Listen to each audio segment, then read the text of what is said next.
हरीम शाह ने अब लोगों को सस्ते प्लाट भी बेचना शुरू कर दिए।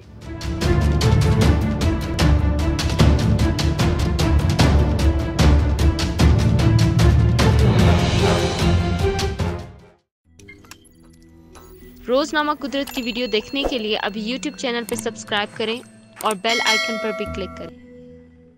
सोशल मीडिया पर लोग हरीम शाह के कराची में सस्ते प्लॉट्स के मंसूबे पर तशवीश का इजहार कर रहे हैं। चंद रोज कबल टिकटॉक स्टार हरीम शाह ने कराची वालों के लिए सस्ते प्लॉट्स का मंसूबा शुरू करने का ऐलान किया था। एक प्रेस कॉन्फ्रेंस के दौरान हरीम शाह का कहना था कि उन्होंने ये मंसूबा उन गरीब लोगों के लिए शुरू किया है जो एक अरसे से अपनी छत का ख्वाब देख रहे हैं लेकिन अपने इस ख्वाब को ताबीर हासिल नहीं कर पा रहे। हरीम शाह 100 गज का प्लाट सिर्फ 3 लाख रुपए में दे रही है। सोशल मीडिया पर गर्दिश करने वाली एक प्रेस रिलीज में हरीम शाह ने मौजूदा हुकूमत और वजीर आजम इमरान खान पर तनकीद की है। इमरान खान ने गरीब आदमी को अपने घर के ख्वाब दिखाए लेकिन इस ख्वाब की ताबीर गरीब आदमी की पहुंच से दूर है। टिकटॉक स्टार ने वजीर आला सिंध मुराद अली शाह और chairman Peoples Party Bilawal Bhutto Zardari से भी गुजारिश की कि वो इस मंसूबे में उनका साथ दें। तमाम सोशल मीडिया पर हरीम शाह के इस मंसूबे पर तनकीद करते हुए कहा जा रहा है कि हरीम शाह टाउन में कौन कौन रहना पसंद करेगा। इम्तियाज नामी शख्स ने हरीम शाह पर तंज करते हुए कहा, टिकटॉक की सस्ती शोहरत के बाद नौजवानों के लिए सस्ती बस्ती स्कीम शुरू करके नौजवानों को इकट्ठा करने की भरपूर कोशिश की है ताकि वो मजीद जगहों पर भटकने से बच सकें।